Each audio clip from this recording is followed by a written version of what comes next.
good Thursday morning to you. The United States Congress has got a lot of work to do in 1 week. And that's because it's the last week of the legislative year, and a new Congress arrives on January 3rd. There are two big things facing the Congress right now. They got to close out the year. They've got to fund the government via a short-term CR, and I hope that short-term CR includes the AM Radio in Every Vehicle Act. There are lots of stuff that people want to get done, but this one has got massive consensus across the aisle, and it should be attached to the CR.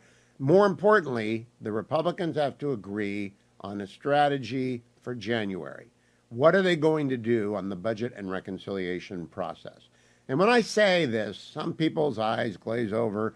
Budgets, reconciliation, why are we talking about that? Because it's going to impact your life, whatever the Republicans decide to do. Now, the problem for President-elect Trump is that he has too much talent messaging. He got a lot of very effective messengers, and they all go on cable, and they all message differently, and they say different things to different people, and depending on who you heard, you will think, oh, the president-elect's major priority is A, his major priority is B, his major priority is C.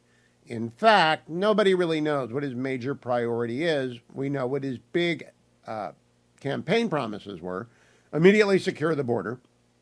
That means finishing the border wall, expanding the Border Patrol, providing all sorts of resources to immigration customs enforcement.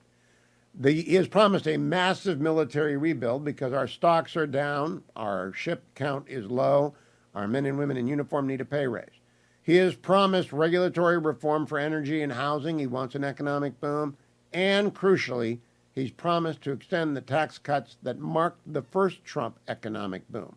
And the big debate inside the United States Congress is whether or not, when the Republicans get control of both the gavel in the House and the gavel in the Senate, they move one or two reconciliation bills. Yesterday, and I'll replay the interview in the first hour, John Thune was my guest, and he made the argument for maybe going with two reconciliation bills. I'll ask Steve Scalise what he thinks. He played his cards pretty close to his chest yesterday on Larry Kudlow's show. I was a guest on Larry's show with Byron York at the end of the program. We sit and we watch the program, and then we get a couple of minutes to comment on it. And Larry, of course, having been the economic advisor to Donald Trump in the first term, wanted to come back around to talk about the question of what to put on the floor and when to put it. One reconciliation bill, and what does it have in it? Or two reconciliation bills, and what goes first? Here's what Larry, Byron, and I talked about at the end of yesterday's Larry Kudlow program on Fox Business. Now, a great political panel. Hugh Hewitt, the famous Hugh Hewitt, host of the Hugh Hewitt Show, and not to be outdone, Byron York, Washington Examiner, Fox News contributor, both fabulous. Hugh, I'm with you, buddy. We never disagree, but I get the tax cuts in the first tranche of reconciliation. For heaven's sakes, there may not be a second tranche. Preach, Larry, preach. Yes, sir. We have one viewer right here, the president-elect. If he calls up the speaker, if he calls up the incoming Majority Leader John Thune and says, whatever's in that first reconciliation, make sure the tax cuts are in there, because the economy is forward-looking, small business is forward-looking, big business CapEx is forward-looking. We need certainty, Larry, to get the second Trump boom going. So preach. Yes, and you know, Byron, look, he ran on it. I mean, the working class coalition of all stripes and colors. I mean, how many times have we all talked about this? The economy was number one. It's about take-home pay. It was about higher prices. The tax cuts, including, you know, the tax-free cash tips, for example, or tax-free overtime. This was, you know, the heart and soul of Mr. Trump. He said it every time, every place. I'm for getting the border closed. Of course I am. And any defense help and any energy help. But put it all together. There may not be a second bill. Yeah, you're right. And among members of the transition, the top things to do have always been to, one, fix the border, to two, to make the tax cuts permanent, and three, and get the deregulation machine going again, because the president realizes that he was elected because of the economy and to fix the border. Those are the things he was elected to do first. And I agree with you. I mean, on Capitol Hill, you never know if you're going to get another chance. And if you have one chance to do something, you ought to take it. Yeah, I mean, Hugh, it's like Russian roulette, and the stakes here are very high. If they have this first bill without tax cuts, you don't know that there'll be a second bill, as we've said.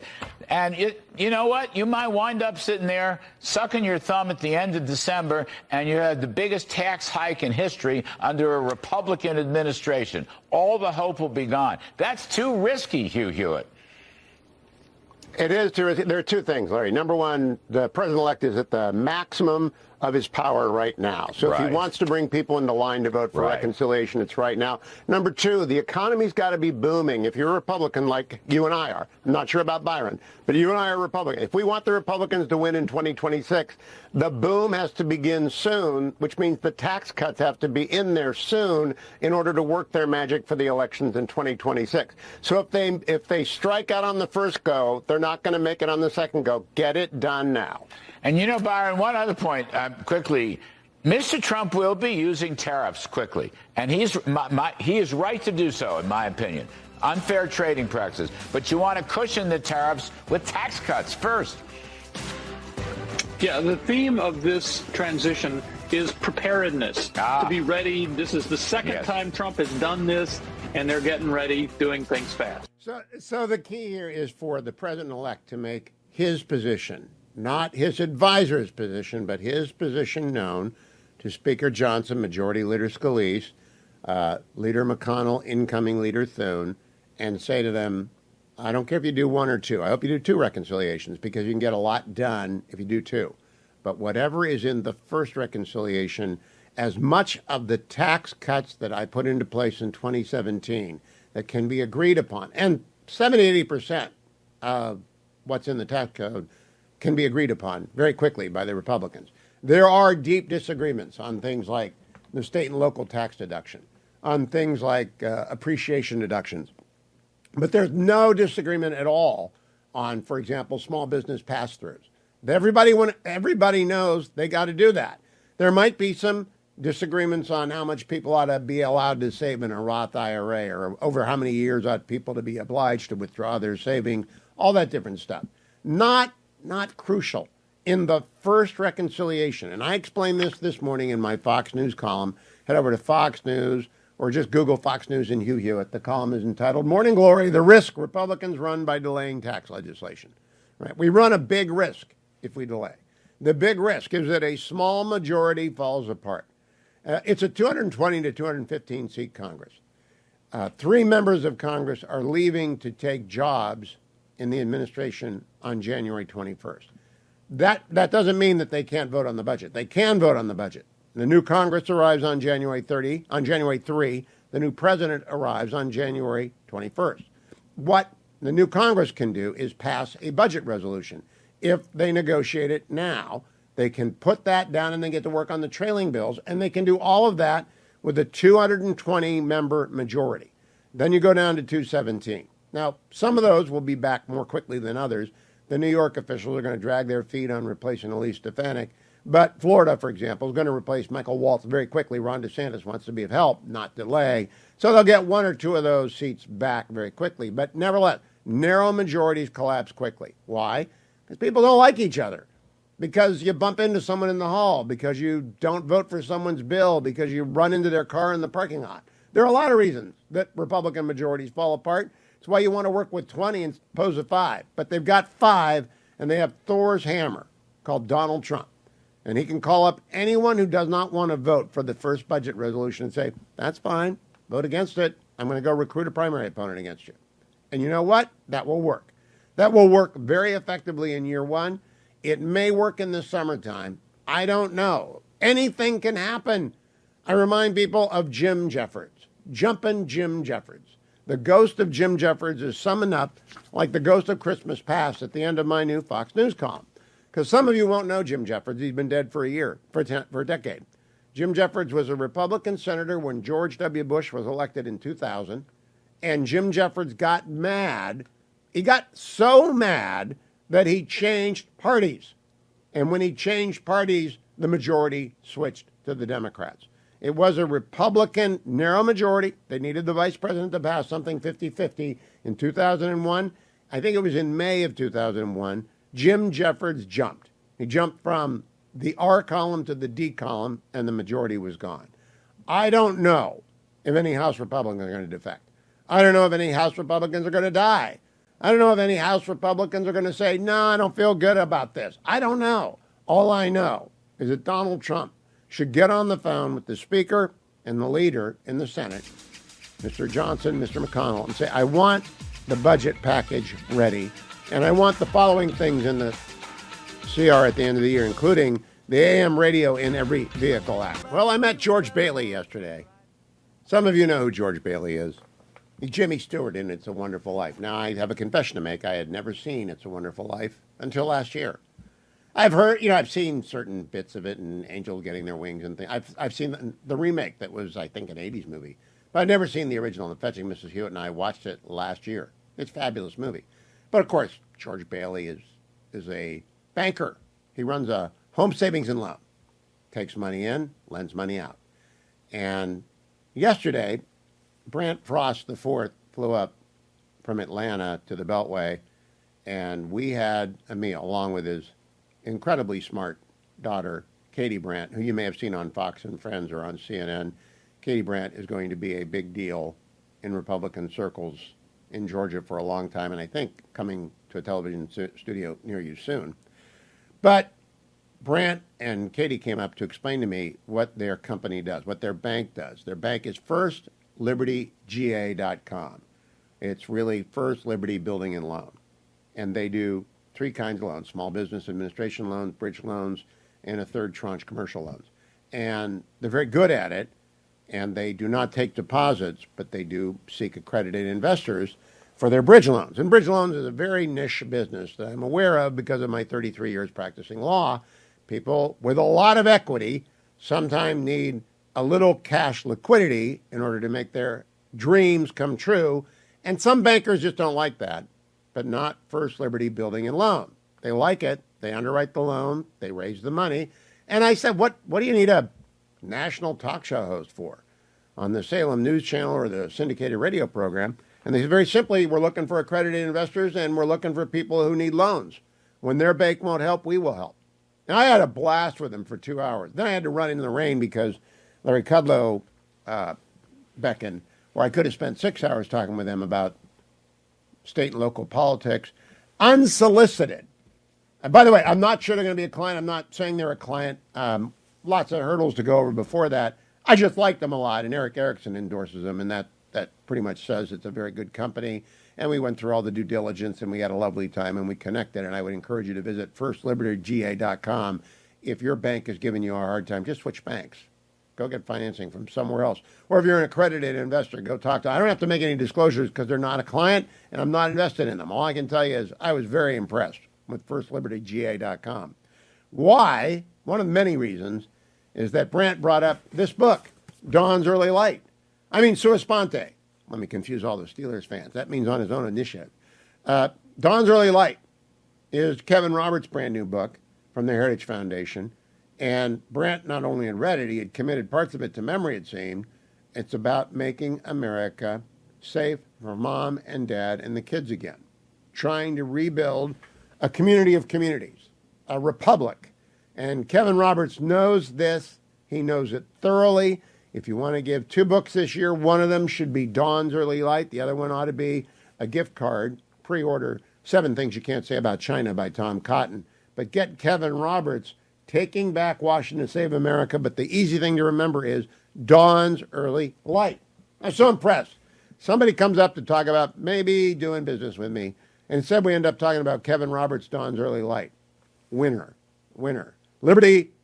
I want to make sure. FirstLibertyGA.com. And by the way, Mike, if you're listening, Mike Frost, by the way, is the Nana to Katie Frost. And she listens every morning in Atlanta, and we love you. Because you're from Northeastern Ohio, so you know stuff. You know everything. Everyone who comes from Northeastern Ohio knows stuff. You don't have to worry about a thing. You know stuff. You know what you might not know, though? You ought to enter the contest to come to Washington, D.C., the Trump inauguration VIP experience. Text the name Trump to 94878. Trump to 94878. Go to the inauguration, go to inaugural ball, join our contest. This song was written after the Cuban Missile Crisis. Did you know that? When the world came the closest to nuclear war it ever has, and hopefully we never get back there. One of the ways not to get back there is to follow through. Online this morning, Jonathan Shanzer of the Foundation for Defense of Democracy is pointing out that Rick Grenell, our friend Ambassador Grenell, may be put in charge of the Iran file, which would be a great thing. Brian Hook had it and Trump won. Rick Grenell, Trump 2. That would be terrific. Kerry Lake is going to Voice of America. That is terrific. Christopher Wray is resigning, as is appropriate, because it's obvious the president-elect does not have confidence in the director of the FBI. Kash Patel is going to be confirmed. Lots going well, including hundreds of you donating to Angel Tree via the banner over at my website. $30 takes care of a child at Christmas. Only $30. They send a letter to Santa, and I want a football, I want a doll, I want this or that. Angel Tree gets the letter. They take it to mom or dad in jail. Mom or dad says, get this, and let me write this note. They put the note with the package together, and Angel Tree delivers it, along with a Bible and a connection for life to that child. Changes lives, $30. And you just do the multiple. I'm going to do 5 for the benefit of the Steelers fans. $150, 5 kids have a Christmas they otherwise wouldn't have. The Angel Tree banners at HughHewitt.com. Yesterday in hour 3, if you were watching, if you were listening, watching on the Salem News Channel, watching or listening on one of my affiliates across this great United States, you heard incoming Majority Leader John Thune. But if you were not in your car in the third hour of the program, you missed it. So I want to play it for you today, talking about what is ahead of the Congress in January. Here's my conversation with John Thune yesterday. The United States Senate, Republican Senator John Thune from South Dakota. Haven't talked to you, Senator, since you won election as the Majority Leader. Congratulations. I'm not sure you'll be happy that you won in a year. This is going to be a rough year. Yeah, that's not going to be easy, Hugh. We know that, but thank you. We're looking forward to it. You don't get this opportunity very often, and sometimes it doesn't stay around for very long. We got a 2-year window here to get a lot of things done, and we intend to make good use of it. Before we go to talk about reconciliation or anything like the AM radio bill, I want you to reflect on what it means to lose in politics but stick with it. Because a lot of people lost close elections, and they might want to leave. That happened to you, but you stayed with it. And I want to go back that you're the Majority Leader of the Senate now because you stuck with it, and I want other people to hear that. Well, I talked to, and as you know, this time around, too, we had a number of our candidates, Hugh, who lost very narrowly, almost got across the finish line. I've talked to all of them just to encourage them to keep the door open and keep looking for other opportunities to plug in and to serve because, I think sometimes, particularly when you have a tough loss, it's a real gut punch, but you can bounce back. And I hope some of these folks do because there were some really quality candidates out there this time. And we're grateful for those who made it across the finish line, got us a 53-seat majority. But there were, several of them, as you know, out there who were just really, really high-quality candidates, and I hope they take another look at it. I do, too. And we got to also defend Susan Collins in Maine, Tom Tillis in North Carolina. A bunch of Republicans are up this time.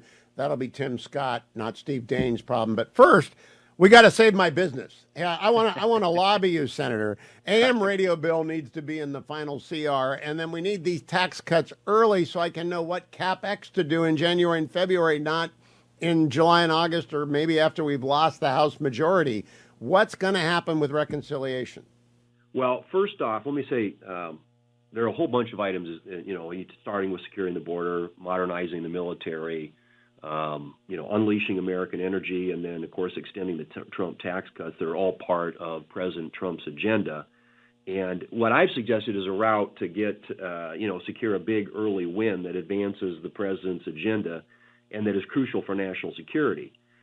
My understanding is that President Trump is going to enact several executive orders regarding the border on his first day in office, and those executive orders are going to need to be funded in order to have teeth and to be effective, which is why I believe we ought to move on that part of the agenda right away. But let me just tell you, because I know you and a lot of other people are going to be really concerned about, certainty with regard to the tax code. To me, there's no way that we can fail on that. Failure is not an option as far as tax is concerned. But what I would tell you, just from a timing standpoint, having been through this a few times and been involved with tax policy for a long time, it's going to take a while to put that big package together because there are so many moving parts. There's a bunch of new ideas that President Trump's put out there. There are questions about which baseline to use, whether or not they ought to be made permanent, whether or not parts of it needs to be offset. And I think it's going to take a while. Plus, there are other pieces of it that we would like to include in there. There may be some things on spending cuts that DOGE comes up with that we're probably not going to get done with this until my goal is to have this done by summer. But I think that happens either way. If you do it in one piece or two pieces, I think that big tax piece is just going to take a while.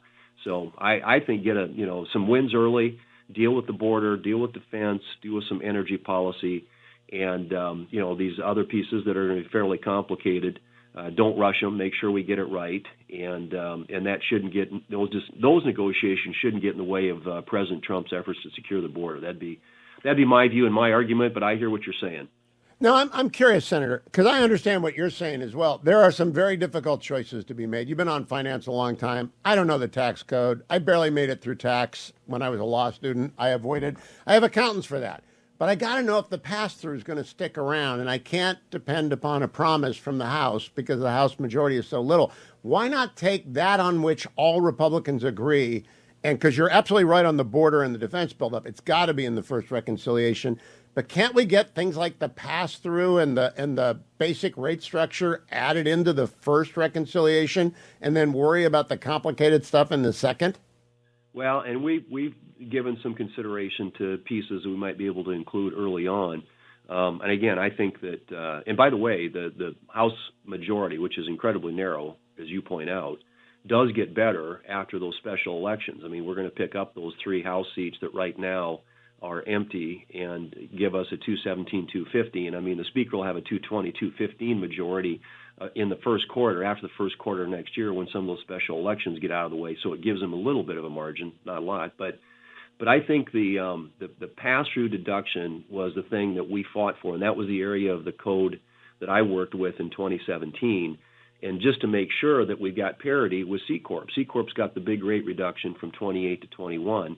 And in order to make sure that pass-through businesses, which are in my state at least about 99% of businesses, also got an equal type benefit, we created that pass-through deduction, and we need to make sure it stays there. And so that's going to be a huge priority of mine. And again, I don't know that if we try to do pieces of this early on, I think they're all going to have to ride together. The tax code has so many moving parts; it's all complicated.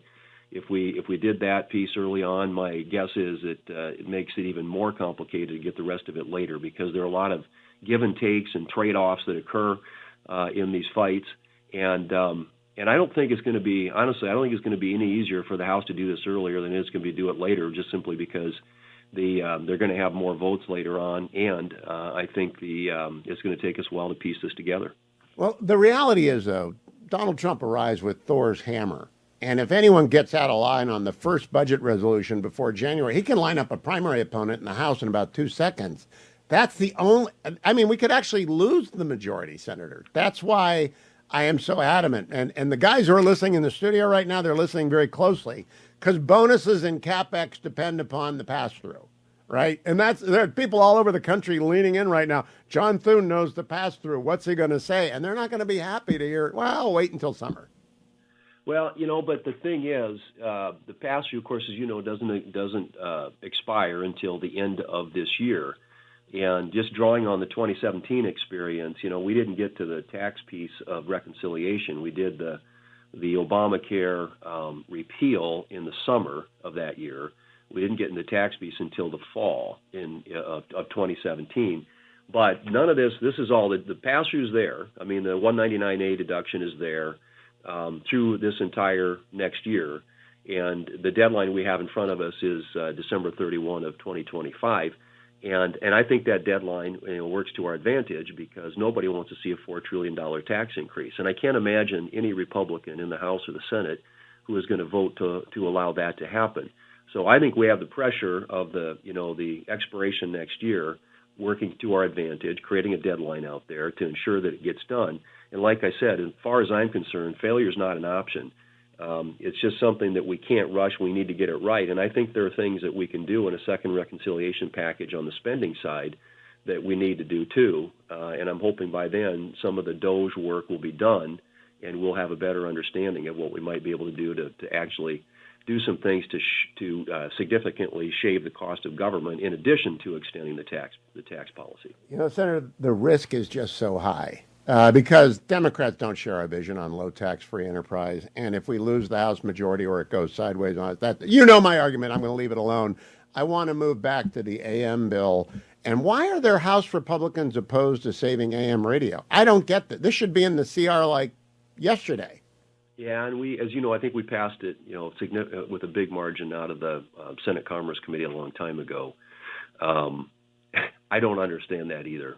And it seems like something that could ride on a year-end bill that's broadly supported in a bipartisan way. But the folks who are negotiating this, you have to have everybody. Got to have the so-called four corners, leaders in the House, Senate, Republican and Democrat, all on board to get it included in there. I'll run the traps on that and see what I find out. I'm not at the table on this quite yet, but I, like you, want to see that get done. Well, let me congratulate you. And that is what I really do hope, that they pass the AM Radio in Every Vehicle Act as part of the CR, because we need the emergency broadcast system. Sometimes I just wonder about our members of Congress who do not understand what radio means. I love the internet too. You love the internet. It requires electricity. It doesn't help if you don't have electricity. Let me check the market, brought to you by AmericanFederal.com, 1-800-221-7694. If you're going to buy or sell gold today, do it with Nick Rovich at 1-800-221-7694. Gold this morning is at $2,748. It keeps going up. The Dow is off a quarter point. S&P up 0.82, and the NASDAQ roared yesterday, up 1.77%. And gold went up $2,748. $2,748. To find out what it costs to buy gold, you call Nick Rovich. Or if you want to sell your gold, you call Nick Rovich at American Federal. 1-800-221-7694. 1-800-221-7694. Get the best price, get the best service, get someone you can trust. Nick Rovich and the team at AmericanFederal.com. AmFed, coin and bullion. You'll love dealing with Nick and his team. 1-800-221-7694. Let me tell you, do you want the good news or the bad news? I'll start with the good news. The Fifth Circuit last night struck down the rules and regulations that NASDAQ put in place after the murder of George Floyd, mandating diversity on boards of directors of companies that wanted to be listed on NASDAQ. This is a movement that began in California, has spread across the United States. It's a woke movement. It's about putting women and minorities on boards. I'm not against boards having women and minorities on them. In fact, I think every board I'm aware of has women and minorities on them. But I don't believe that we ought to violate the Constitution by having state action mandate choosing on the basis of race or gender. By the way, the SEC approved rules from NASDAQ that said self-identifying females. So it's a crazy woke rule. It has no business in business. Business is about the bottom line. The directors could all be women. They could all be gay men. I don't care. If I'm a shareholder, I want a corporation board of directors to be driven by the bottom line and compliance with the law. You don't want to ever short compliance with the law, but you do want profits. And this ruling by the Fifth Circuit was 9-8. It was an en banc ruling. So maybe I don't know what the Supreme Court will do. I know that the Chief Justice leads the way on banishing the use of race by any state actor. And if the SEC is involved, it looks like state action to me. Also want to tell you that the Trump effect is real. NATO has tipped. NATO is so funny. Trump is coming. So they're out there. They're having a meeting to talk about raising their defense spending target to 3%. I don't care what their targets are. I care what their budgets are and what they spend it on. You can't put green energy bills and say it's part of our defense budget, NATO. You need big tanks and missiles and ATACMS and long-range drones and fighter planes and give them to Ukraine and defend Europe on your own terms with your own money. We help, but we ought not to be paying $2 for every dollar that Europe pays. And Europe needs to increase. They've gotten a free ride since the end of World War II, a nearly free ride. And now it's got to change, and it will change. Other good news, the Syrian rebel chief, the Al-Qaeda derivative, says he's going to work with international groups to secure the chemical weapons site. No need, Mr. Jelani. Israel has secured the chemical weapons site, and they're still securing other chemical weapons sites by blowing them up. Now the bad news. It's the time of year when departing officials from outgoing administrations tour the world in a desperate hunt for future clients. And we see Jake Sullivan, Israel, shaking hands with Benjamin Netanyahu, who must be laughing inside. I mean, here comes Jake Sullivan, wrong about everything. Everything. They've been wrong about everything. They were wrong about going into Gaza. They were wrong about going into Rafah. They were wrong about attacking Lebanon. They were wrong about what would Assad do. They've been wrong, wrong, wrong. The worst foreign policy presidency since Jimmy Carter, and indeed probably the worst president of modern times. Joe Biden, because he's advised in part by this guy. I'm holding up, if you're not watching on the Salem News Channel, the Financial Times. Sullivan meets with Prime Minister, the Times of Israel, ministers and top security officials in U.S. push for hostage deal. I hope we get some hostages out. I really do. I don't think Jake Sullivan has anything to do with that. Meanwhile, Tony Blinken is in the Middle East, in Jordan and Turkey, pressing for a Syrian-led transition in Damascus. Do you think anyone cares what Tony Blinken said? Do you think Erdogan doesn't know that the calendar turns in 40 days? Do you think he believes that suddenly Tony Blinken is backed by a powerful, omniscient, omnipresent president who's willing to use force, or a very old man who is mentally not all there? He is infirm. And I think Erdogan is going to nod and say, the real president is coming up, and I'm going to wait. So I just think that's the bad news. The other bad news is that we haven't got clarity yet from Mar-a-Lago on whether they want one or two built. When we go to 3 p.m. in the East, beginning January 13th, our friend Chris DeGaulle taking over this slot. A year of morning drive is like a dog year. And we're not unhappy, but we are so happy about this. And so, you know who else what is you're happy? saying is everybody on Team Hewitt is Old Yeller. Yeah, you are Old Yeller. You know who is happiest? Every member of Congress is happiest. Because they never want to get up early, but they always want to talk to me. Because they know that this show moves the needle. And we're going to move the needle next hour. Don't go anywhere. Stay tuned to the Salem News Channel or wherever you're listening to this wonderful Christmas edition of the Hugh Hewitt Show. It's always Christmas in December on the Hugh Hewitt Show. If you're watching on the Salem News Channel, good morning. If you're listening in your car on your way to work, keep your eyes on the road and stay attuned, because Noah Rothman is in the house, senior political writer for National Review, and he's wearing a tie. What's up, Noah? You going downtown to appear on some cable channel?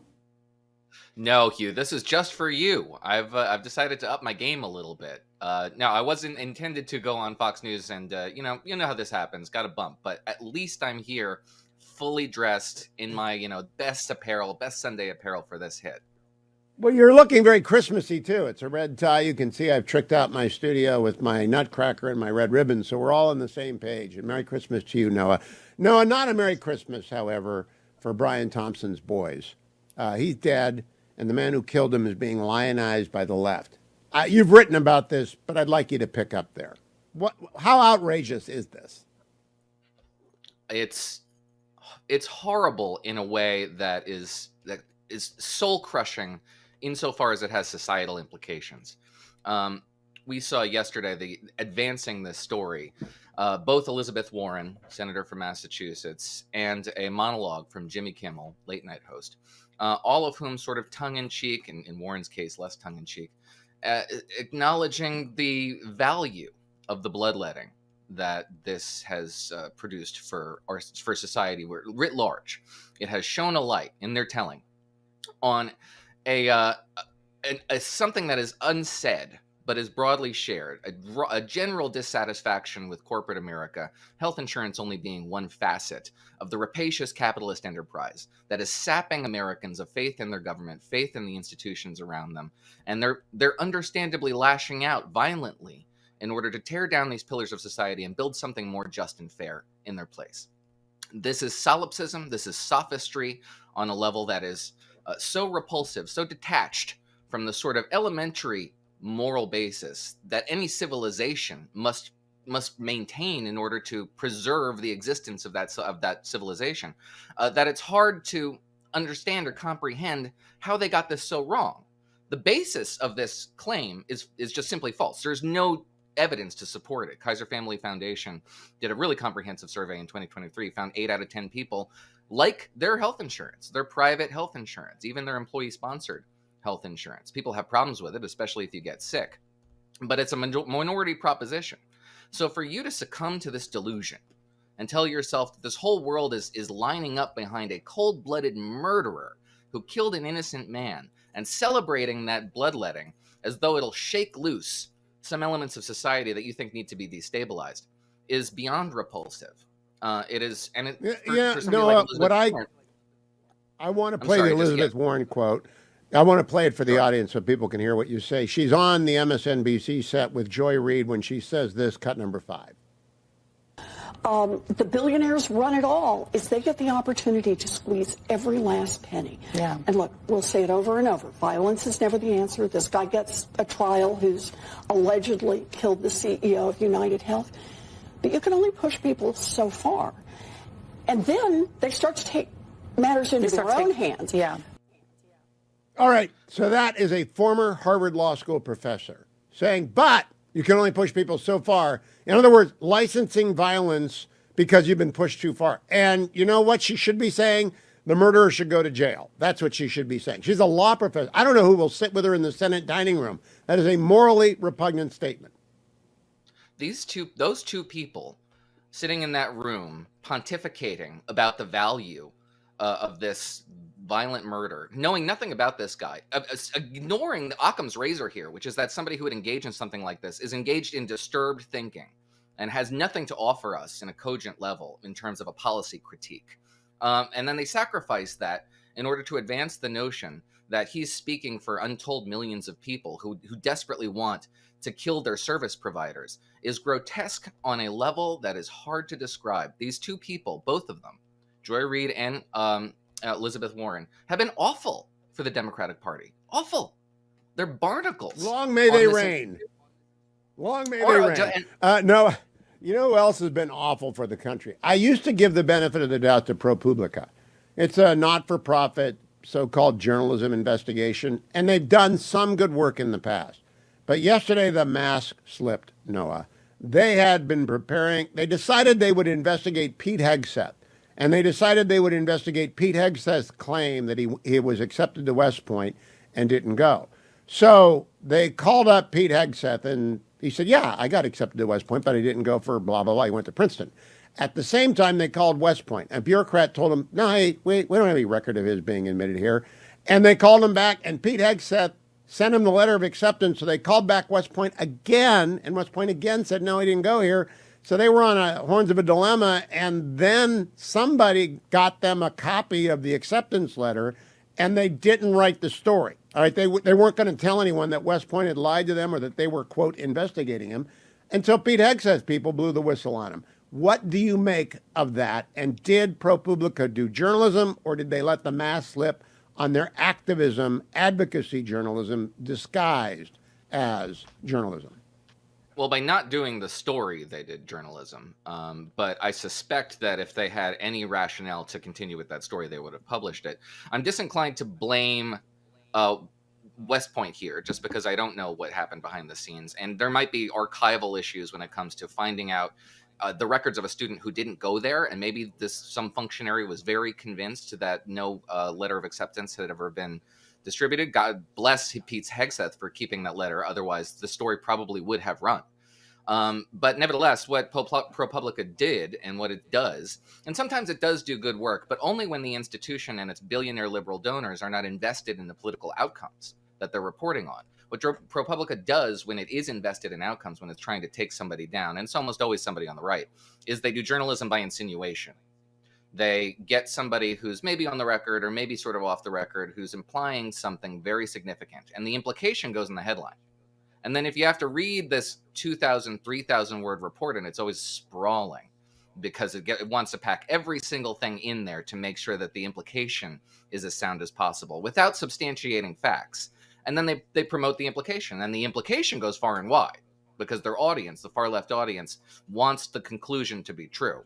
This is in the case with just dozens of reports about Supreme Court justices on the right, Clarence Thomas, Samuel Alito, and others.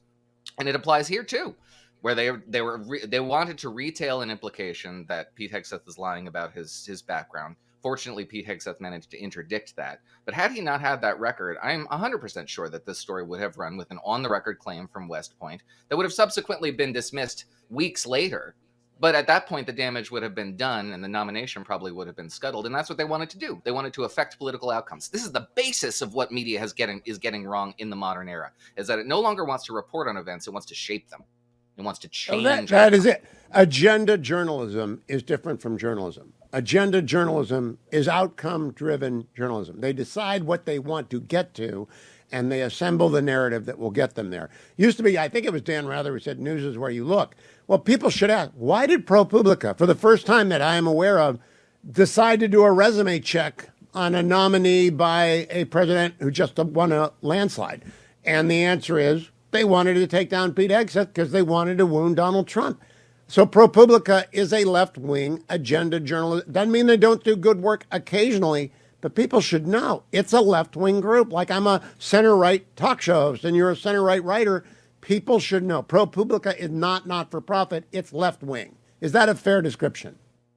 I think it's a perfectly fair description. I mean, they would object to it because they perceive themselves, at least the reporters perceive themselves to be non-biased, and many of them are. Again, all of us are caveating this as much as we possibly can. They do good work sometimes, but in particular when they have political outcomes that align with their investors, all of whom are on the left and they're deep-pocketed, then yeah, they try to seek out political outcomes. In this case, they were thwarted by events.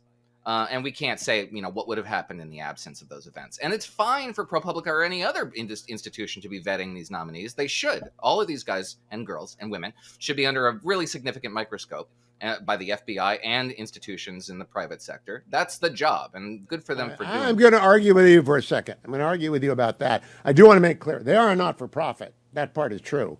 But they shouldn't be, because they do agenda journalism. That part is my opinion. But no, I want to argue with you about what they should have told the public. They never told the public that they had begun the investigation of Pete Hegseth when it had ended. They never told that until Hegseth revealed it. They weren't going to tell anyone the story. Is that real journalism, when you look for a scandal, you don't find it, and then you don't tell anyone? Yeah. No, I think that is. I think that if you investigate something and the leads dry up and there's nothing there and you don't publish it and nobody hears about it, yeah, I think that is journalism. And it wouldn't have come to light had Hegseth not jumped out in front of this thing and said, "Here's the letter." At least that's their story. We don't understand what's happening in the background in ProPublica. If they were going to run with this story in the absence of Pete Hegseth blowing it up, maybe, I don't know. But if they never were and we were never going to hear about it, then yeah, that is journalism. To run down a lead that turns out to not pan out and then you just never run with the story, yeah, absolutely. But it's not a lead. When you sit down to write, you do a story check, right? You figure out, what can I write about today? I could do A, B, C, or D. That's what I do. I write 2 columns a week for Fox News. And then I pick one, then I go and research it. And sometimes I have an agenda, like I want the tax cuts in the first reconciliation bill. So I write a piece about that for Fox News today. And I try and tell people when I have an agenda, I try and be obvious about it. I don't think ProPublica is obvious about their agenda. They want you to think that they are fair and balanced and investigating everyone, but they've never done this to a Democrat nominee. Never. And so I think they ought to reveal when they go on a witch hunt and there's no witch. Yeah, that's a fair thing to say. It's counter to most journalistic practice because the implication... It's like if you're a prosecutor and you were to say, well, we're not going to charge this guy because we don't have sufficient evidence, even though we have XYZ. That would be reckless, irresponsible. You'd be tarring an innocent person just by virtue of a lead that you found valuable that didn't pan out, but you're still kind of suspicious of him. So you do a James Comey. That's the sort of thing that we would see from journalistic outfits that would be disreputable as a practice. ProPublica's ideological leanings are obvious to us, just as New York Times, Washington Post, LA Times, you name it. All of them have an agenda that we can see and we can read, but is implicit because they present themselves as straight, objective news gathering institutions. And in ProPublica's case, their funding mechanism demonstrates that that's really not the case, that this is an agenda-driven outlet. But the same practices are engaged in mainstream media outlets that do the exact same thing, that have an agenda-driven pursuit of the truth that is leaning very heavily in one direction in order to shape outcomes. I don't see ProPublica as all that different from New York Times, from LA Times, half a dozen other outlets, just insofar as they aren't explicit about their biases. The only difference is their funding mechanism. That's it. Is That's it. far more Everybody knows. Everybody knows the New York Times is off the left edge. Everybody knows, and therefore they're not trusted. I had Barry Weiss on yesterday to talk about the free press and trustworthiness being the coin of the realm for journalists. And disclosures can make you trustworthy. If you disclose your bias, it makes you more trustworthy. You can adjust for the lie of the green. I just don't think ProPublica is trustworthy anymore. I used to think they were kind of trustworthy.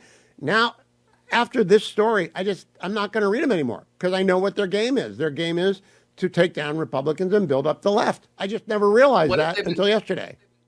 What have they been doing to Justice Thomas? I mean, this institution is on a all but declared campaign to push Justice Thomas off the bench, with some of the thinnest sourced stories I have ever seen. It's terrible.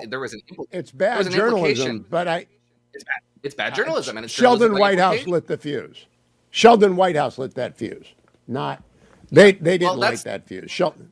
I mean, think of what you're saying here. Here's a guy who is openly conspiratorial, who sees the shadows on the wall that just petrify him, who has these cork boards with strings that make him look like a lunatic. And that's the guy you're taking your cues from? I mean, just really reassess who's giving you marching orders here.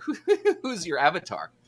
Well, I do try and give everyone the benefit of the doubt, but no longer for ProPublica. I am done with that. I am now about the mission of telling people do not believe a thing you read from them. Noah C. Rothman on X. He's the senior writer for National Review. I look forward to listening to the editors today. I hope you do the new podcast from National Review. Noah, thank you, and a Merry Christmas to you.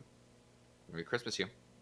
I want to remind you about Angel Tree. White Christmas is a wonderful and sentimental song, and I like both White Christmas and Holiday Inn. Both versions of the movie. I prefer the one with We'll Follow the Old Man wherever he wants to go, whichever one it was.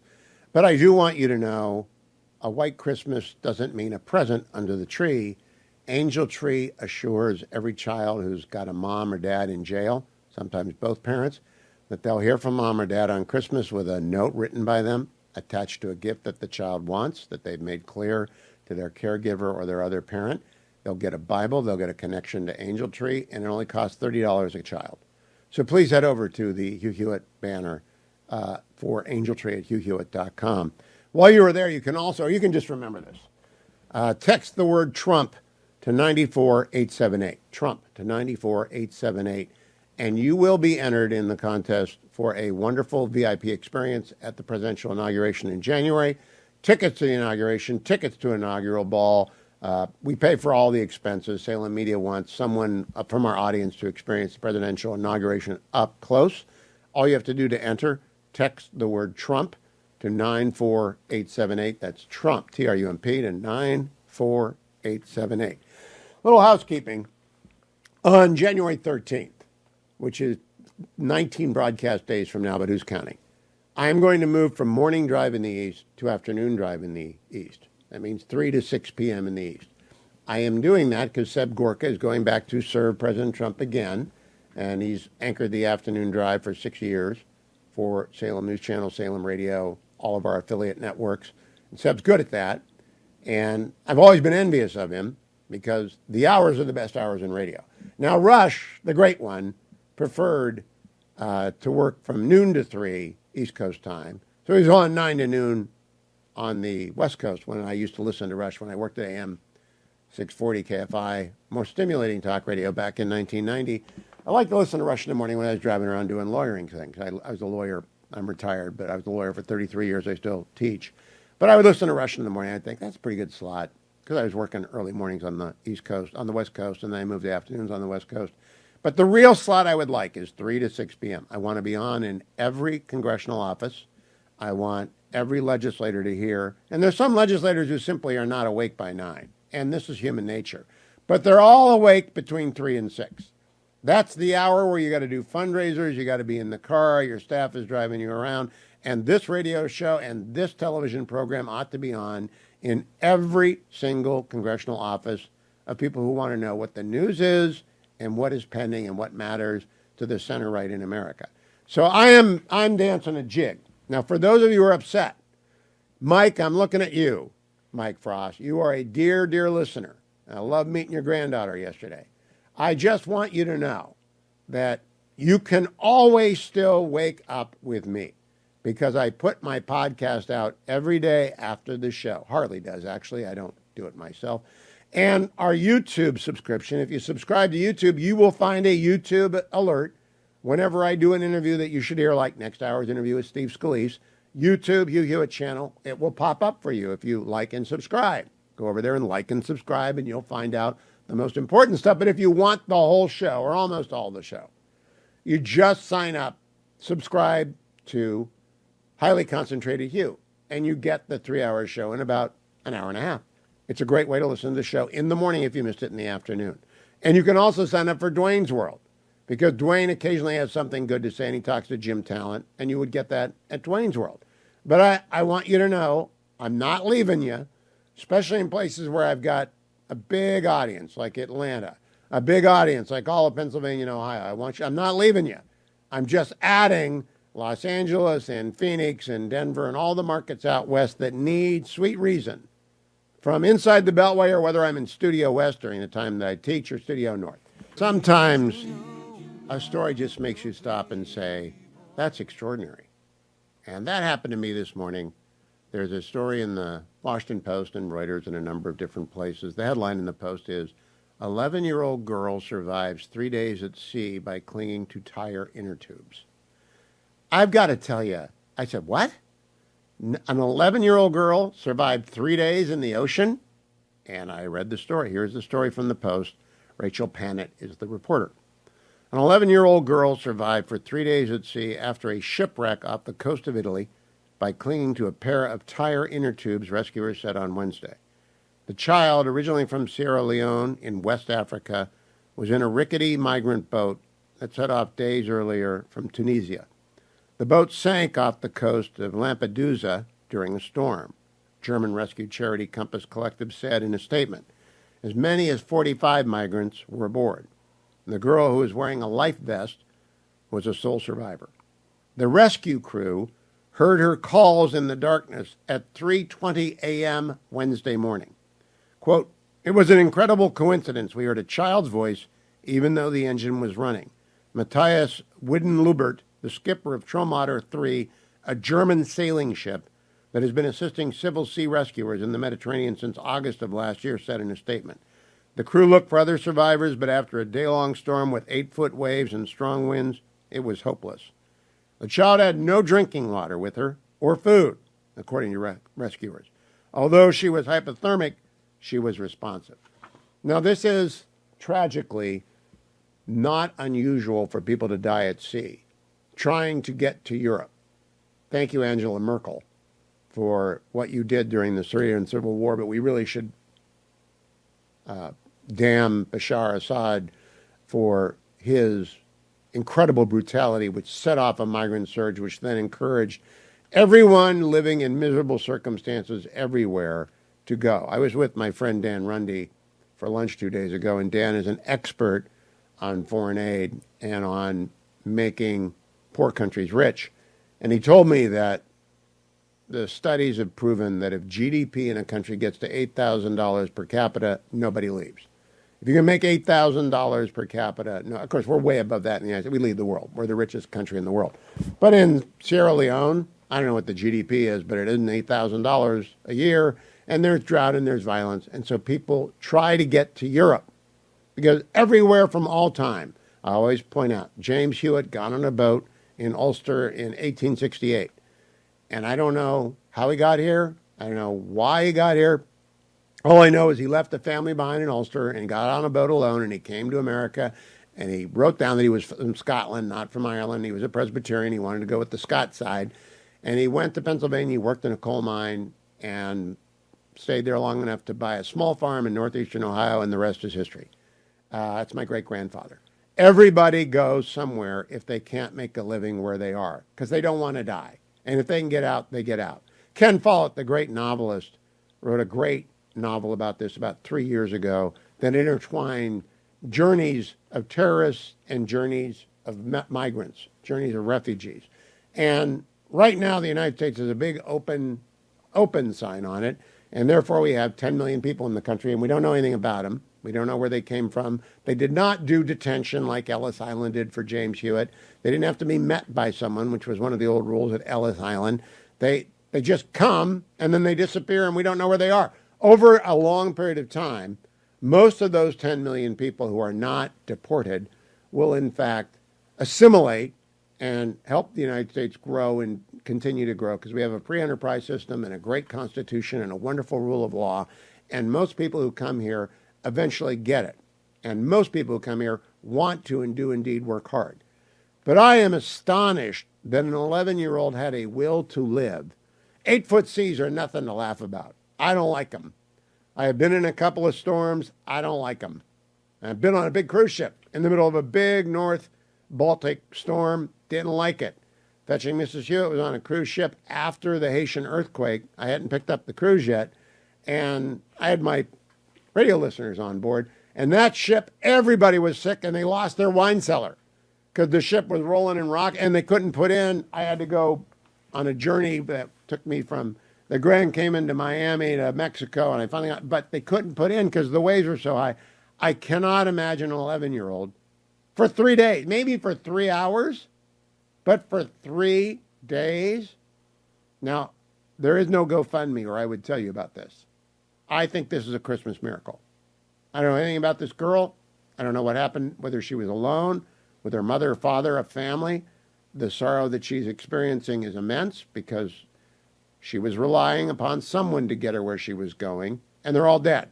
So she's an orphan in Italy.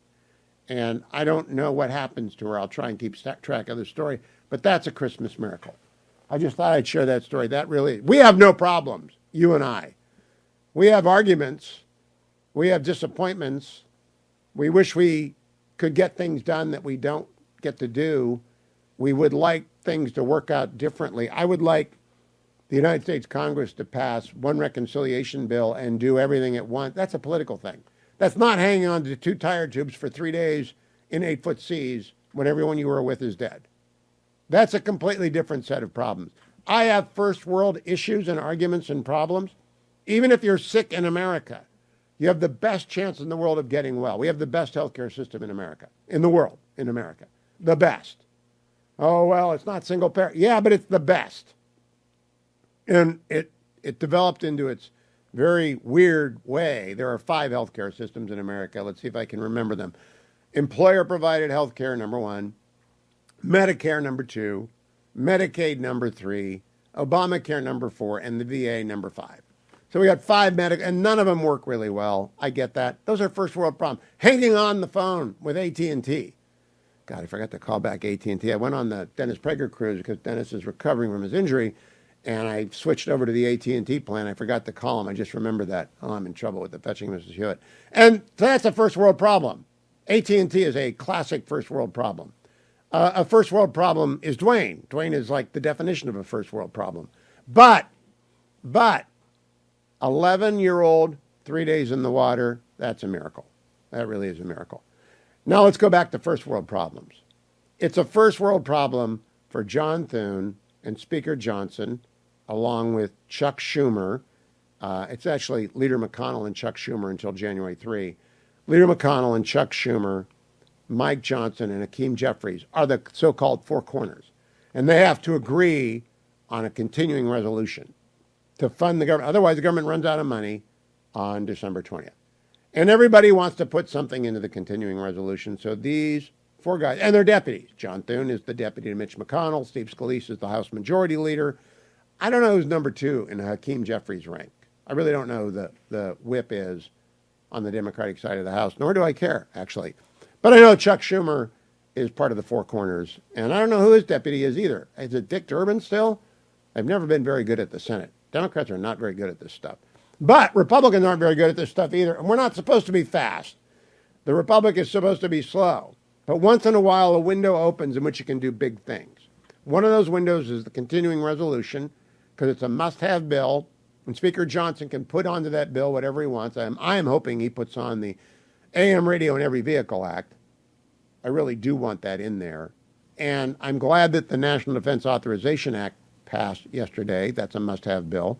I don't want the government to shut down. But on January 3rd, I want the Congress to come together and pass a budget on January 3rd that unlocks reconciliation. They can do it again a second time if the House majority holds.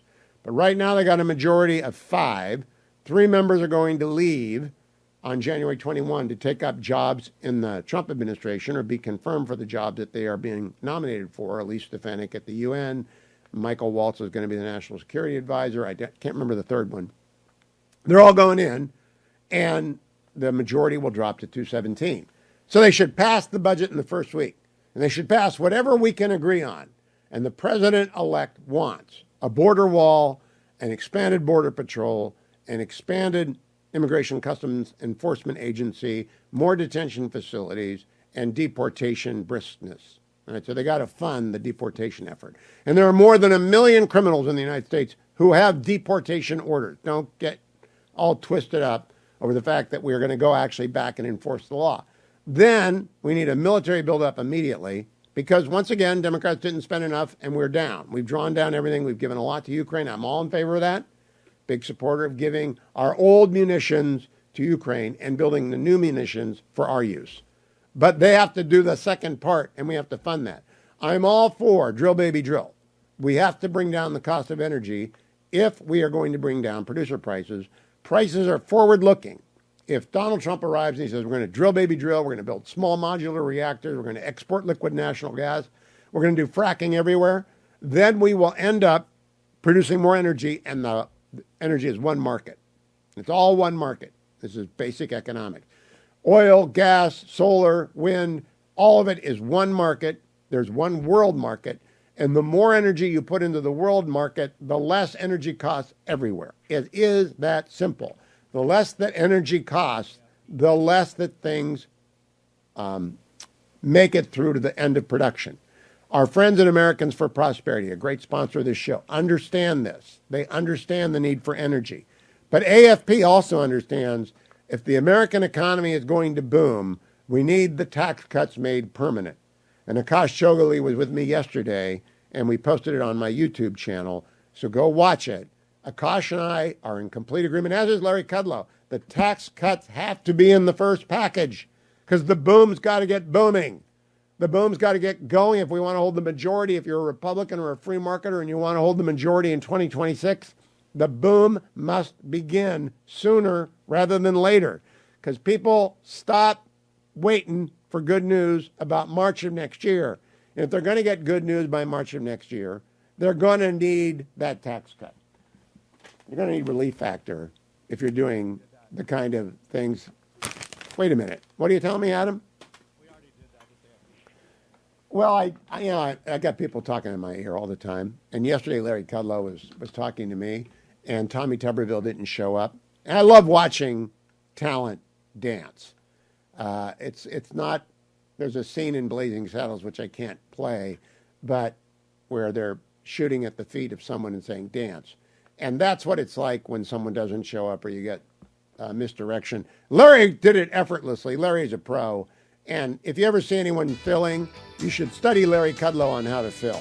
I just filled a minute. I don't want a lot for Christmas, but I hope Jim Talent wants what I want, which is one big reconciliation bill on the floor on January 3rd. Good morning, Senator Talent. Welcome. How are you? I am fine. How are you? I'm good. Talk to me about reconciliation and why incoming Majority Leader John Thune wants to postpone the tax part of reconciliation to bill number 2. Larry Kudlow and I think that's a terrible idea, but John Thune's a pretty smart guy. What's going on? Yeah, you're right. Thune is a smart guy. So is Johnson. We're led by 2 good leaders. Okay, I think there are 3 things motivating John, and he talked about them yesterday. One of them is, remember, he's got to get these nominations confirmed, right? I mean, that's probably the top priority is get the president's team in place, because until we do that, we can't do the border stuff and we can't do the energy regulatory stuff, okay? The second thing is, if you have narrow majorities, as they both have, and you want people to vote for the final bill, you have to give them a reasonable degree of input. You can't just spring them on them. And the third thing is, I think Thune is confident that he can pass all this in the Senate in 2 tranches. I think he's confident it's going to be popular. And he's saying, well, why shouldn't I have two successes instead of just one? And so I think it's a Senate point of view based on his evaluation of his chamber. What I would say to him if I was there is, I agree with you, but you have to take Johnson and Jason Smith seriously. If they're telling you we can only pass one bill, then we have to do it in one bill. And this is what I was making a point to Larry Kudlow yesterday. A president's power is at its zenith on the first day he takes office. And so if he has to corral a couple of Republicans in the House because they're it's a 5-vote majority at the start, it's going to shrink to 2. So everyone's got to vote for the budget. Everyone's got to vote for the trailer bills. If he needs to pound on someone, better to pound on them in January and February than in June, right? Yes, but the counter to this, and one of the reasons this is why reasonable people can disagree, and Thune mentioned this to you yesterday. He said by April, we're going to start getting more votes in the House. In other words, 220 will be a lot easier than 217. I mean, again, if it were me, I would interrogate Johnson and Jason Smith on the issue, can you only pass one bill? And if they can only pass one bill, then I would say, okay, we'll do one bill in the Senate. Other than that, I would prefer to have victory all through the spring and the summer, which is what I think this is going to be. All this is going to be popular, I mean, it's possible to do two reconciliations. I'm not against two reconciliations. But in the first one, I want the tax cuts along with the border and the military rebuild, simply because it's a shaky majority. Stuff happens. Did you serve with Jim Jeffords when he jumped? Yeah, so yeah. So stuff happens. Sure. Right, and Jim exactly, Jeffords. And a couple of people leave. I mean, it's 217 to 215 in the House. It's very scary. And I don't know. You're a car crash away from losing the majority. And when you lose the majority, you lose your window. And if you don't get the tax cuts passed, everybody with a business in America and every employee who depends upon that business prospering gets screwed. What a risk. Why in the world run that risk, Jim Talent?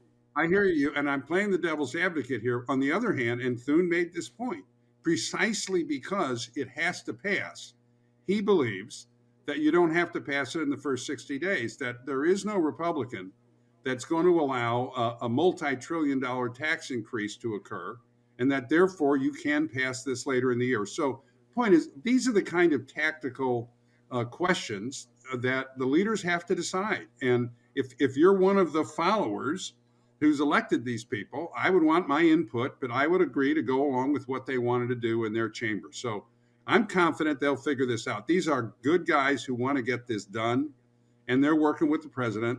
I'm looking forward to a very successful year, I am too, but stuff happens. I've just been doing this so long, and Jim Jeffords is the best example of stuff happening. There are less delicate ways to put that, but you know what I mean. People get mad at each other in the House. We saw the Kevin McCarthy coup.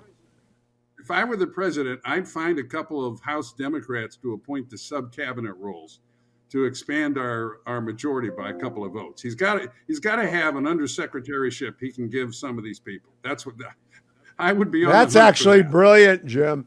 I was reading a profile of Sergio Gore. I don't know Sergio, but everybody loves him. They can't find anyone negative to go on the record.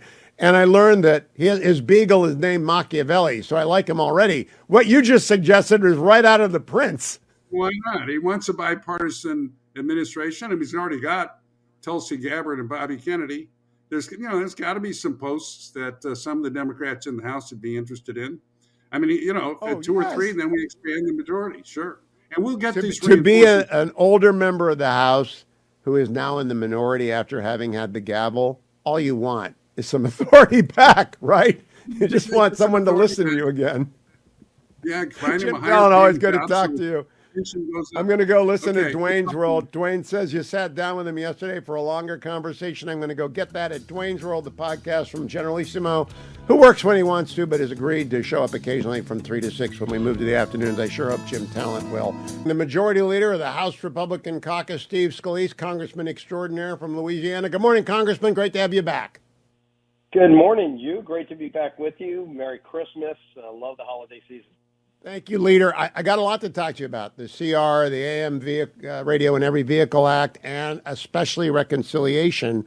But I want to start by getting your reaction. 7 years ago, a madman tried to kill you and every Republican in Congress. And you survived. You're an inspiration to every victim of crime out there. What do you think when people glorify the assassin of Brian Thompson? When you hear that on air, what do you think?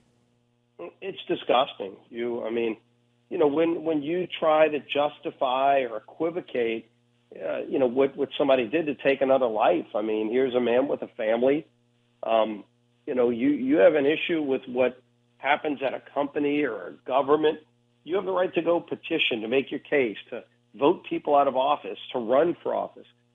But violence is never an answer. Violence should never be condoned, and it surely shouldn't be glorified. And to see this, and it just shows you how there's such a leftist tilt that the value of life just seems to be diminished by so many people. And it's important for us to push back. We can never allow that to become a norm, where here in America, that is something that somebody can act like it's an acceptable behavior. I know you're a busy guy. I just wish you were available to cable when people like Elizabeth Warren go with Joy Reid and they talk about sometimes you pass the breaking point. Well, that's what that killer wanted to do 7 years ago and what the killer did in Manhattan. And it's just simply disgusting for people to indulge that.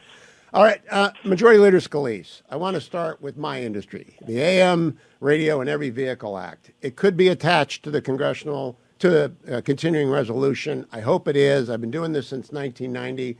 The country depends on radio, especially in emergencies. What do you think? Is it going to make it into the CR?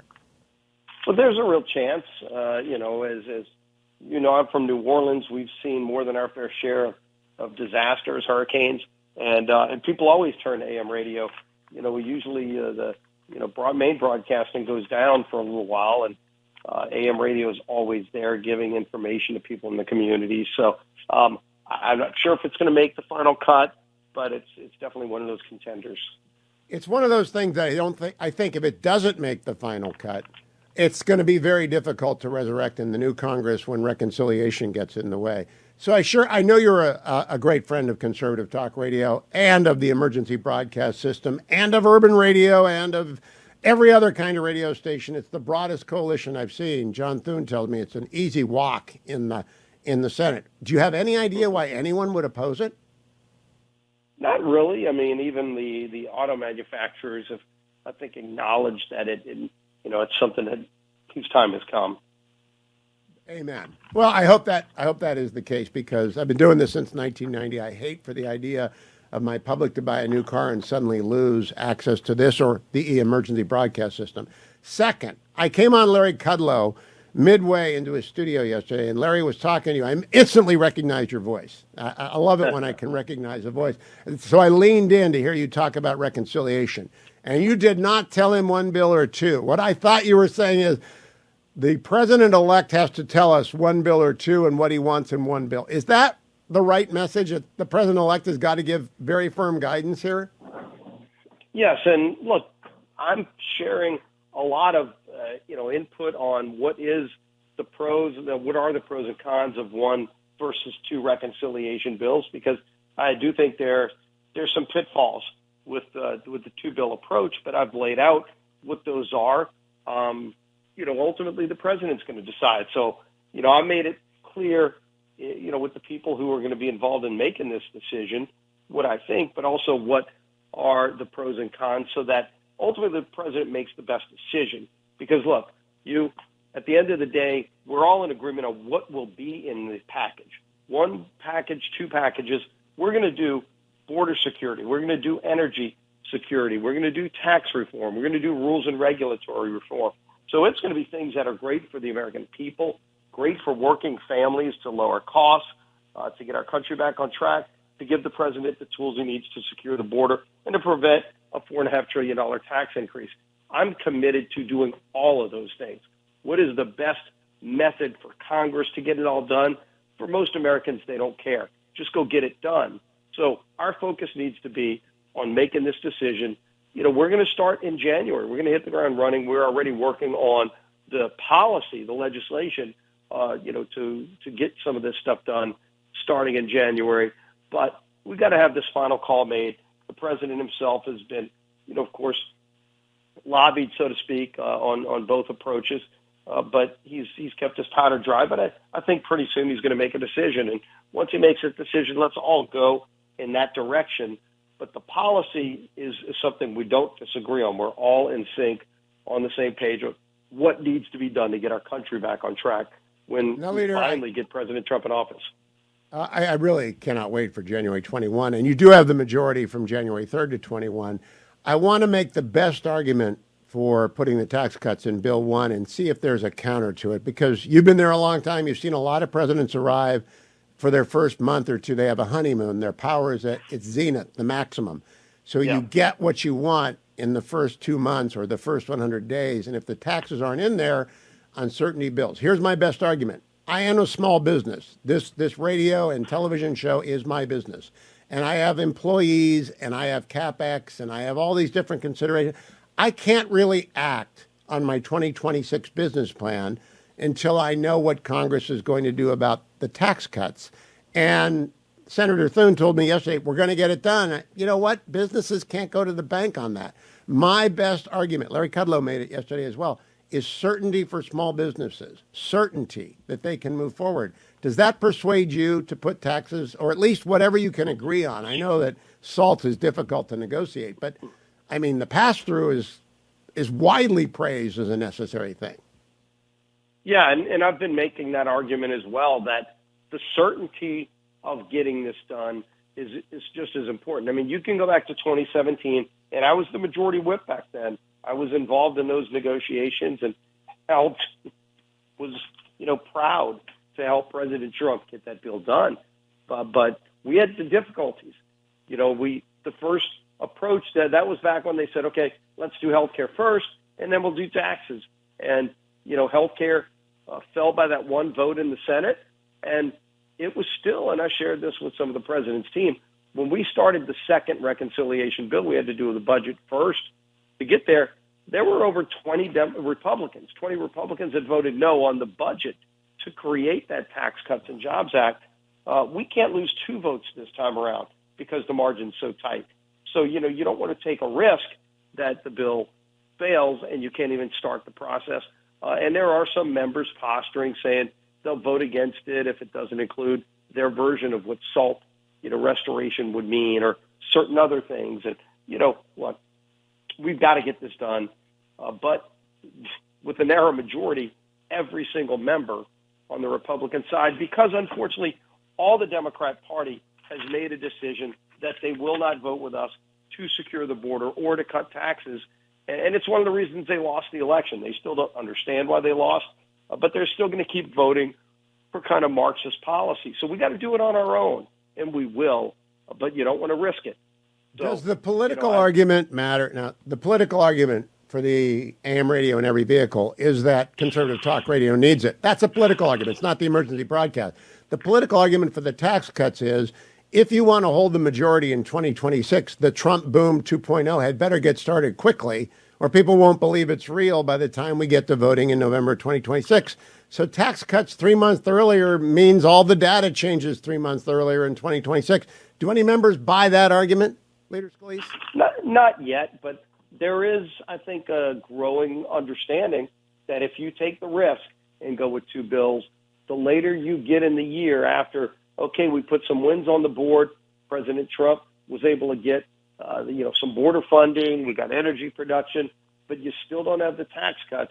If the economy really does start to tank because there's uncertainty, you lose your momentum.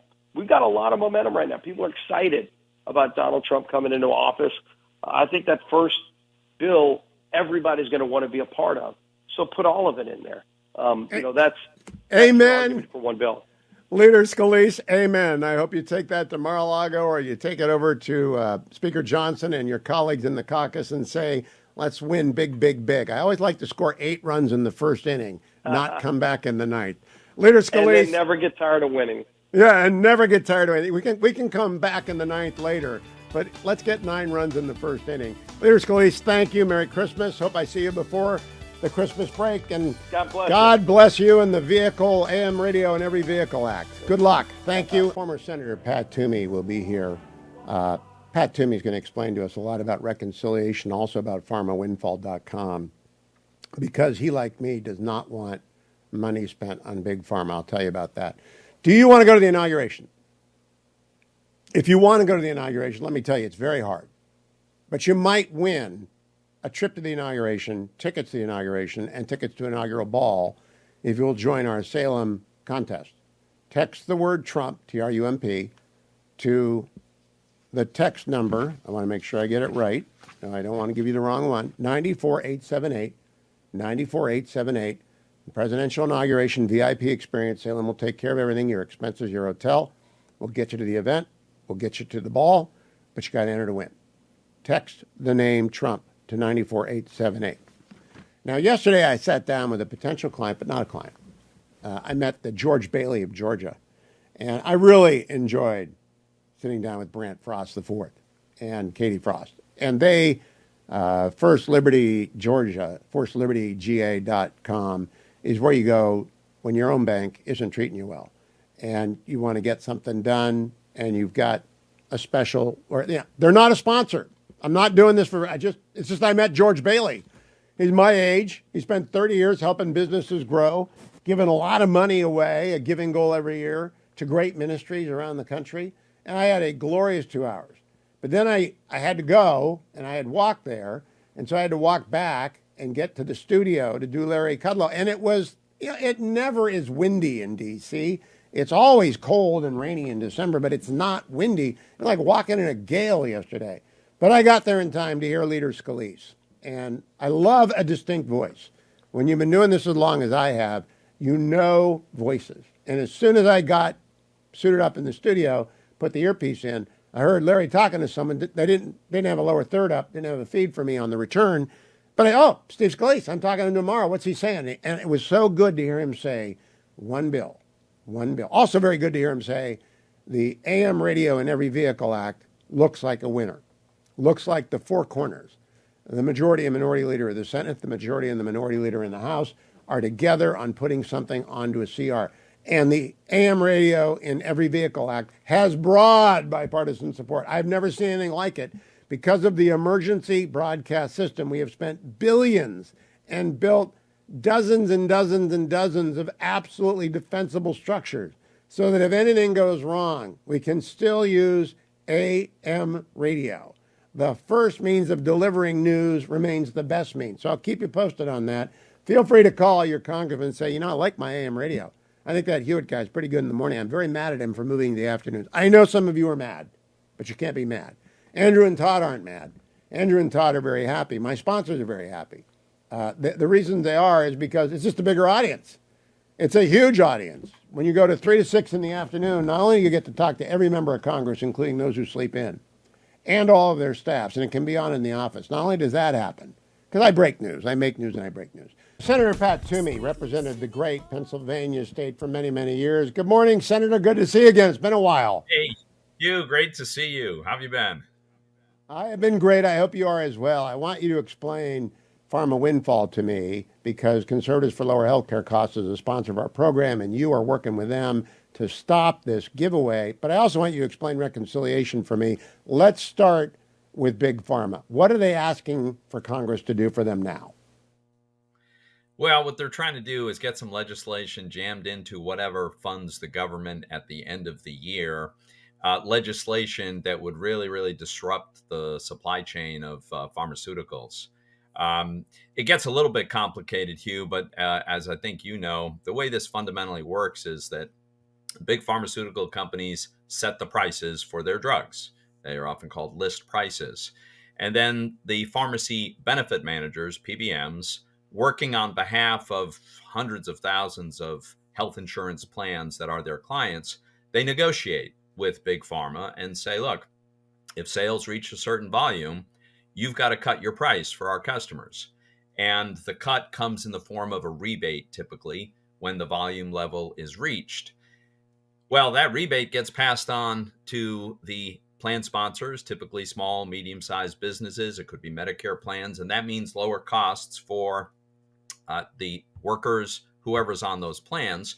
And as an incentive to make this all work, the PBMs, the pharmacy benefit managers, get a small percentage of that rebate. It's kind of a pay for performance mechanism that creates the incentive for them to maximize the savings for their clients.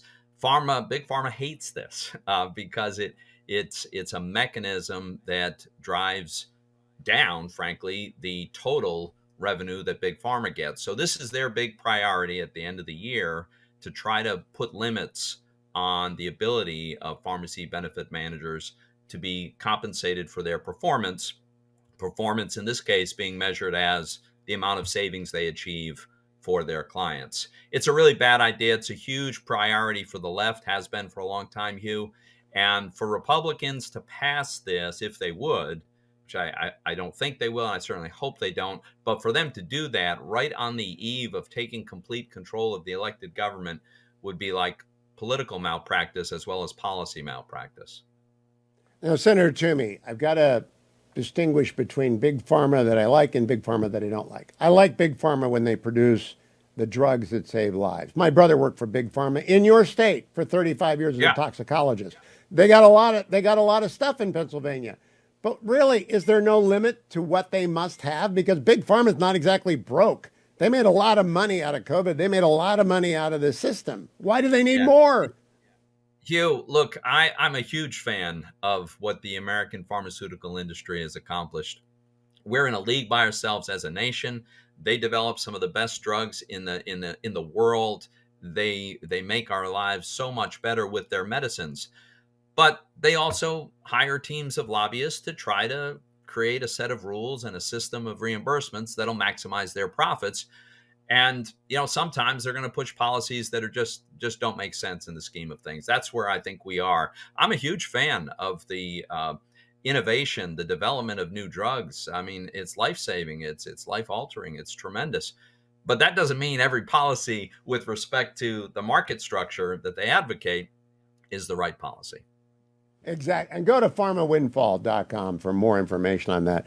Senator Toomey, I cannot pass by the opportunity to talk. You're one of the few people who have been a member of the House, a member of the Senate, and a key player in a reconciliation process. And very few people understand it. I am arguing for one bill, one big bill, early when the president's power is at his zenith in his second term. What do you think about this debate about one bill and two bill and breaking the tax cuts out for later? Because I don't like that idea. I think it's risky as heck. Yeah, well, so here's my take on this. It's really a tactical decision, Hugh. If you've got the votes to do the whole thing, then absolutely do the whole thing as soon as you can. You're right about the honeymoon period, the president's momentum when he takes office. But I think that tax bill is going to be really, really hard to do. There are a wide range of opinions among Republicans. And as you know, this is a Republican-only exercise. The Democrats are not interested, just as they were not interested in working with us in 2017 on the tax reform that helped give us tremendous economic growth before COVID hit. They're not interested in extending it now. So with the margin in the House as narrow as it is, and it's still fairly narrow in the Senate as well, it's a question of whether you got the votes. I think it's easier to corral the votes for what Senator Thune, for instance, thinks of as reconciliation bill number 1, where you focus on energy, the border, issues that there's unanimous Republican support for. It's going to take more time, I'm afraid, to get to the consensus on some of the really tough issues in the tax bill. So I think in a perfect world, I would totally do it your way. I don't think we're in that world right now, and so we might have to do it in 2 pieces. I practiced law for 33 years, and I've never been in a perfect settlement. But I do know that if you can carve out the agreement, you can get further down the road. So is there a percentage of the bill that you crafted about which there's agreement, like the pass-through for LLCs or the lower rate all across? Can't they take the 70 to 80% of what everyone agrees on and postpone SALT and the corporate rate or whatever else there's disagreement on for the second reconciliation? Because if John Thune's right, no harm, no foul. But if I'm right, enormous loss, and the economy doesn't recover before 2026. What's the risk reward there? So they could try that, and that would be worth determining whether you've got the votes. But here's the problem. Guys who are in a minority within the Republican conference, let's say guys who want to eliminate the SALT cap, I think most Republicans do not want to eliminate the SALT cap, but some certainly do. They may feel like all their leverage is gone if the popular universal consensus items are already passed. So they will block that effort, feeling like they need to hold hostage things like the 20% discount on small businesses and pass-throughs and lower marginal rates for everyone. Those kinds of things that would have very broad, if not unanimous, support among Republicans. They're gonna insist that they wait until they get their piece done also. So I doubt that they would let that go. So let me ask you how I would persuade, say, a Mike Lawler, who's a friend of the program and I think a great congressman, and he's in favor of raising the SALT deduction limit, as I am, by the way, for reasons we don't need to get into. But let's just say you're one of those Lawler people. Don't you go to Mike and say, hey, Congressman, if the economy isn't booming by March of next year, we're going to get wiped out in 2026. We need a boom, and we need it early so that voters lock in their opinion of the Congress about March of April of next year. I think I'm right about that. Don't we postpone the boom if we postpone at least as much as we can get? There is some danger of that. Yeah, I think that's right. But again, if you have a very strongly held conviction on a particular piece and you're not in the overwhelming majority, you've got to decide, are you going to give up on that or not? And that's going to be a tough call. Look, Hugh, if we had a 30-vote majority in the House, I think your approach would be absolutely the right way to go.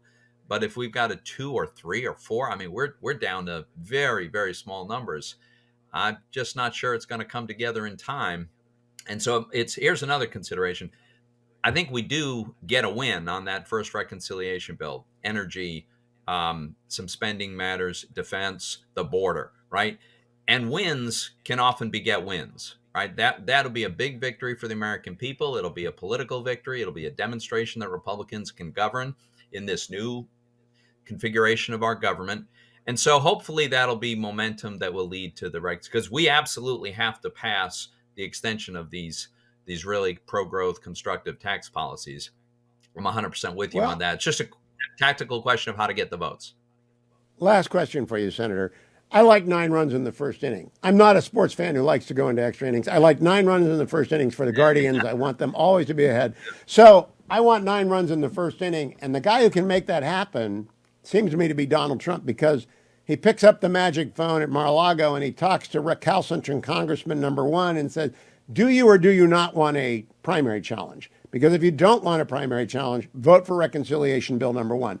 Does that not work better in January than it does in June? It might work either time, and it might not work either time. Right? Again, it's down to you've got to know the psychology of almost every single last Republican House member, because any 2 or 3 can torpedo this. Look, I think the president has a lot of influence. He's got a lot of leverage. I think he will make those calls. If it all comes together and those calls do the job and it gets all the cats herded in the right place, especially in the House where there's almost no margin, then great, let's do it. But if not, then I think you take the early win and you settle for 3 or 4 runs in the first inning and you play the second and third innings to get the rest. That's my theory. So here's my last technical question. If they fail on a big reconciliation as opposed to a medium-sized reconciliation, can't they go back and do the medium-sized reconciliation the next day if they fail on the big? Yeah, as a practical matter, not the next day, but you're right. You can go back and try again with a different version. So that is a possibility, but I think it's a big setback if you lose a vote like that. And you know what? One of the things that happens is the guys who were very, very cautious and leery about voting no, but they voted no, and then they discover the sun rose the next morning, and they're still vertical and taking nourishment. Yeah, and they may think, well, I've got more power than I thought. I'm not sure it's good to test that. If you kill the Trump tax cuts, I don't care what you think about the sun coming up, it's going to go down on you. Senator Toomey, great to talk to you. And it should. And it should. Thanks for having me, Hugh. But you've been there and you've done that, and I appreciate the expertise a lot. Thank you, Senator Pat Toomey, one of the great friends of the show when he was in the Senate and the House. And Pennsylvania finally got another good senator in Dave McCormick, who can do the work that Pat Toomey and Rick Santorum. They've always had at least one sane senator. Like California always used to have one sane senator. We don't now. Adam Schiff, and I can't remember the other guy's name. I really can't. Can't remember the other guy's name. Adam Schiff in the Senate. Oh, well, it's comic relief. It's like Elizabeth Warren and Ed Markey. You're in a competition for the best delegation and the worst delegation. And the worst delegation is Massachusetts, Ed Markey and Elizabeth Warren. But I think California's going to give them a run for their money. I really do. And I've got different opinions on best delegations, whether you're a Republican or whether you're a state. Because states want one blue and one red. That's how states win. They've got someone in both caucuses and they're negotiating. That's why Maine gets taken care of. Because whether the Democrats are in power and Angus King's in the majority or the Republicans are in power and Susan Collins is the chairman of Appropriate, they win. But if you've got two red or two blue, you are not in a good position. Pennsylvania, very smart of you to elect Dave McCormick. Very, very smart. Josh Kraushaar is the editor of Jewish Insider, and he joins me. Josh, what a remarkable week for the Israeli Defense Forces. They have basically destroyed a threat to the world. I'm not sure many in the West know that story. Do you think it's being covered, what the favor they are doing to all free people everywhere?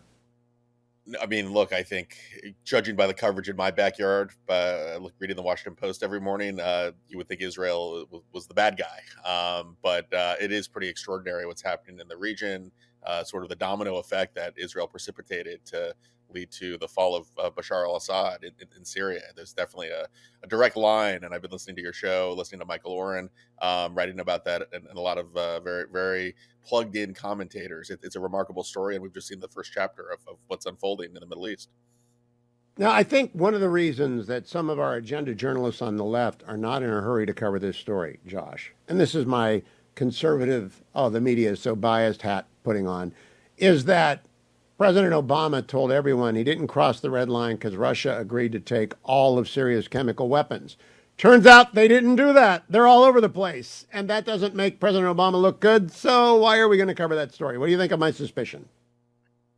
Well, there's a lot to talk about. I mean, look, I remember the moment when we assumed that, the press assumed that President Obama was going to uphold his red line. Syria's Assad used chemical weapons against his own people, and it posed a risk to the region. And we never, not only did we not enforce that red line under Obama, but we let Russia take over part of Syria, and which led to a lot of their emboldening throughout the region and around the world. I think you could draw a straight line from that moment in American foreign policy to a lot of the bad outcomes we've seen over the next decade. So I think Obama, I mean, frankly, I think Obama has a lot of fingerprints when it comes to some of the, whether it was the, empowering Iran and kind of emboldening Iran with the nuclear deal, which has, been a hot potato, and it's, I think, shifted where Democrats, frankly, view foreign policy and how they view the region since then, to sort of the upheaval in Syria, which I think with the fall of Assad and showing that he was much more of a paper tiger than I think people realized, has a lot of potential. I think Israelis, we wrote a story at Jewish Insider this week about the possibilities that could unfold, that are, all the proxies supporting Assad are among Israel's worst enemies and America's worst enemies. But there's also a lot of risk given the jihadi ties to the HTS rebel group that's taking over. And we'll see, as Reagan was famous of saying, trust but verify. We'll see what their intentions are and where things go in that country. People ask me, and I have no idea why they ask me, because I am not an expert on Syria or much. But what do you think is going to happen in Syria? I got asked that yesterday at lunch. I imagine it'll be 4 or 5 statelets. The Kurds will have one. The jihadis from the north will have one. Turkey will have one. And whoever that operation is in the south near Jordan, they'll have one. What do you think is going to happen there over the next 2 to 5 years, Josh Kraushaar? Well, Syria is sort of an artificial country drawn up right after World War I, and there are a lot of different ethnicities and tribes that have been warring against each other ever since. And they were sort of put down by the totalitarian cruelty of the Assad family.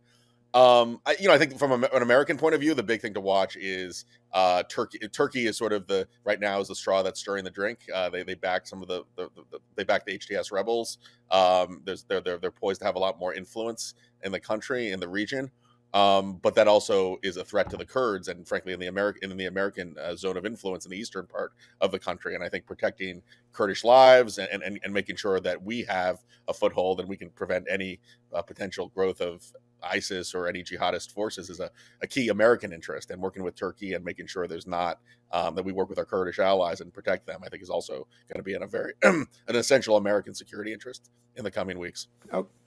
Josh, last question for you. What did the Jewish American vote end up doing in November? Did it increase for Trump? No matter what poll you look at, Trump improved on his performance with Jewish voters from 2020, which was already a pretty solid number, at least given by historical standards. Got about 30% in 2020. It depends on what poll you look at. I think the AP Fox voter analysis is one of the gold standard analyses. Exit polls, they used to be called exit polls, are now they conduct them both before the election and on election day. But that poll showed about 3 points, 3-point jump in the among Trump from 30%, I believe, to 33% from 2020 to 2024. When you look at actually the election results in some, concentrated Jewish communities across the country, you see bigger jumps, bigger spikes. The more religious, the more observant, the more affiliated the Jewish community, the Jewish vote is, the more of a Republican shift you've been seeing. But there definitely was a shift. I think there's a debate over how significant, how large it was, but definitely a shift towards Republicans from 2020. It had to have mattered in Pennsylvania. People can talk until the cows come home. The Jewish vote, or the vote of people who support the state of Israel, had to have mattered in Pennsylvania, not just for President-elect Trump, but for Senator-elect McCormick.